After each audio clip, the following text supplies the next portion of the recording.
अस्सलाम वालेकुम फ्रेंड्स, कैसे हैं आप सब लोग। उम्मीद करती हूँ आप सब लोग ठीक होंगे और हम भी एकदम मज़े में हैं आप लोग की दुआओं के साथ में। तो चलिए मैं अपना व्लॉग यहाँ पर शुरू करी हूँ। ये दोपहर का टाइम है, सुबह नाश्ते के लिए तो मैं मम्मी के यहाँ चली गई थी क्योंकि है ना मेरे पास गैस ख़त्म हो गया था। गैस सिलेंडर होता है ना, वो गैस ख़त्म हो गया था। तो है ना मैं मम्मी के पास जाके नाश्ता करके आई थी। उसके बाद में है ना मेरे मम्मी के घर पे छोटा वाला सिलेंडर पड़ा हुआ था, रखा हुआ था। मतलब छोटे भाई है ना साइड पे जाने से पहले इसको भरवा के रखे थे, तो वो साइड से आने के बाद में है ना और था इसमें गैस, तो मैं ये गैस है ना लेकर आ ली।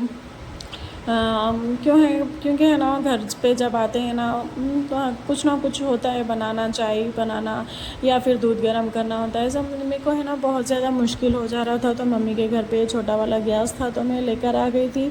लेके आने के बाद में है ना 4 बजे का टाइम था, स्नैक्स टाइम था। मौसम बहुत ठंडा था, बारिश भी हो रही थी।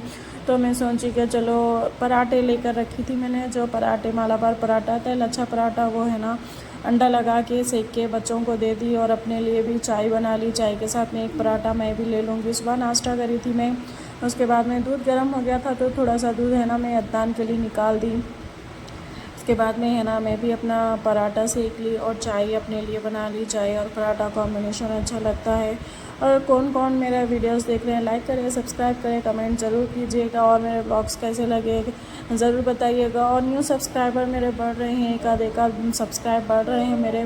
तहे दिल से आप लोग को शुक्रिया कहना चाहती हूँ। इतने मुझे सपोर्ट किया, इतने लोगों ने मुझे सपोर्ट किया और मुझे सब्सक्राइब किया।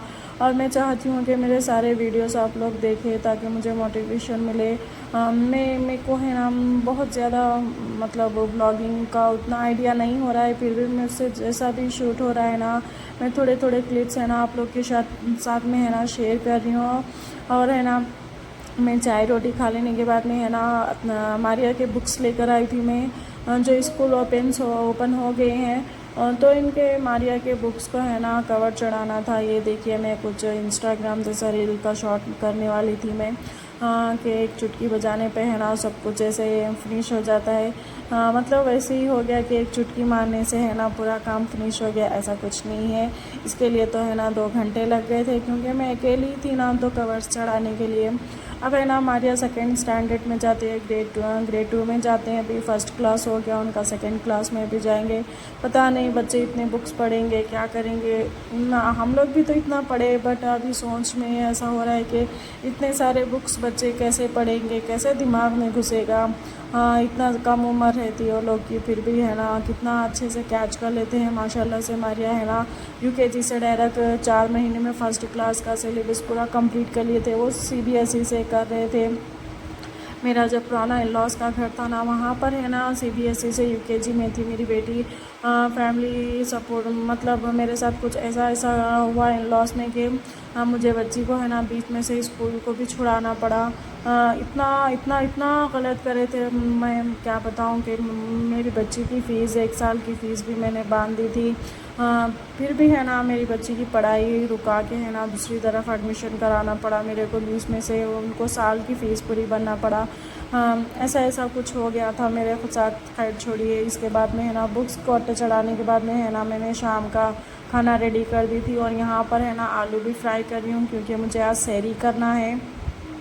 बकरीद के 10 रोज़े रहने का मेरा इरादा था, बट तबीयत ठीक नहीं होने की वजह से मैं नहीं रही थी। तो सोची कि जुम्मा हफ्ता इतवार 3 रोज़े रह लूँ।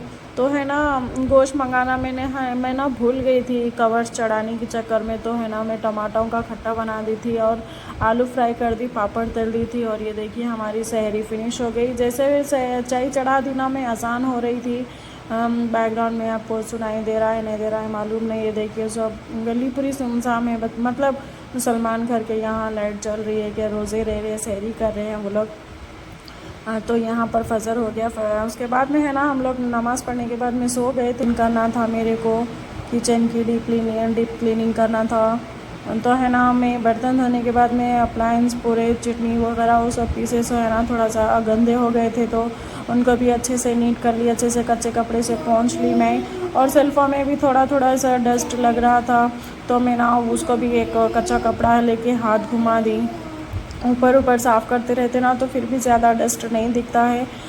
तो है ना मैं एक हफ़्ते में ऐसा कच्चा कपड़े से है ना बस पोंछ देती हूँ। स्टैंड को है ना महीने में एक बार निकाल के इसको वॉश कर लेती हूँ और एक हफ़्ते के बाद एक हफ़्ते में ऐसा मैं कच्चे कपड़े से पोंछ देती हूँ। यहाँ पर कपड़े भी मैंने मशीन में लगा दिए थे और कपड़े भी मेरे पूरे धुल गए थे। साइड में है ना डोर मैट्स वगैरह धोने के थे, वो वॉश हो रहे थे और घर भी मैंने क्लीन कर ली थी, जाले वगैरह झटक के घर को भी धो दी थी। और इफ़्तार का टाइम हो रहा था यहाँ पर, तो मैंने है ना इफ़्तार में सोची कि चटनी बना दूँ और उसके साथ में वड़े बना दूँ, क्योंकि आजकल बाहर का खाना बिल्कुल भी नहीं बन रहा। मतलब वड़े भी में बड़ा दाल वड़ा होता है ना, माश की दाल का वड़ा होता है ना, थोड़ा अच्छा रहता है, इससे भी है ना गैस होता है। बट मैं है ना मेरे बहन के बच्चियाँ भी थे मेरे साथ में रोज़ा, तो लोग को तो ऐसी रोज़ा नहीं खुला सकती थी ना। तो है ना यहाँ पर चटनी पीस रही है। ये देखिए चटनी भी एकदम रेडी हो गई, इसको बॉल में ट्रांसफ़र कर लेते हैं हम लोग। उसके बाद में है ना इसी वाले जार में है ना मैं क्या बोलते माश की दाल भी इसको इसी में ग्राइंड कर लूँगी। माश के वड़े है ना घर में बड़ी मुश्किल से बनते हैं, क्योंकि कभी आटा जब दाल पीसते हैं ना उसमें पानी ज़्यादा हो जाता है, ऐसा हो जाता तो है ना वो बड़े अच्छे से बनते नहीं। तो उसको कैसा इजी तरीक़े से मेथड से बनाना मैं आप लोग को बताऊँगी। वड़ा माश की दाल जब भिगाई थी ना अच्छे से भीगना चाहिए, 6 से 7 घंटे भीगना चाहिए। मैं ना सुबह में जब उठी थी मैं जब भी भिगा दी थी माश की दाल, और यहाँ पर दाल पीस गई थी। यहाँ पर हरी मिर्च और कोतमीर, करिया पाक, प्याज बारीक कट करके मैंने रख ली। यहाँ पर है ना आटा मेरा भी थोड़ा सा नरम करी थी, मैं इसको अच्छे से फेंटना होता है विस्कर की मदद से है ना अच्छे से फेंटिए, या नहीं तो हाथ से फेंटिए। इसमें है ना सोडा बिल्कुल भी नहीं डालना, सोडा डालेंगे ना तो तेल बहुत ज़्यादा ऑब्ज़र्व करेगा। ये देखिए पानी में कुछ इस तरह से ड्रॉप डाल के देखिए, जब दाल है ना ऊपर तीरने लगे तो समझ जाइए फर्मेंट हो गया है, ये वड़ों के लिए एकदम रेडी हो गया। तो है ना अगर आपका है ना दाल पीसने में थोड़ा लूज़ हो जाए या पानी ज़्यादा हो जाए तो है ना इसमें पोहा होता है ना, पोहे का भी पाउडर बना के इसमें मिक्स कर सकते हैं। मैं तो बिल्कुल इसमें कुछ भी नहीं मिलाई थी, थोड़ा पतला भी रहा तो अच्छा नरम होते हैं। पोहा मिलाने से भी नरम होते, थोड़ा सा घट होते हैं।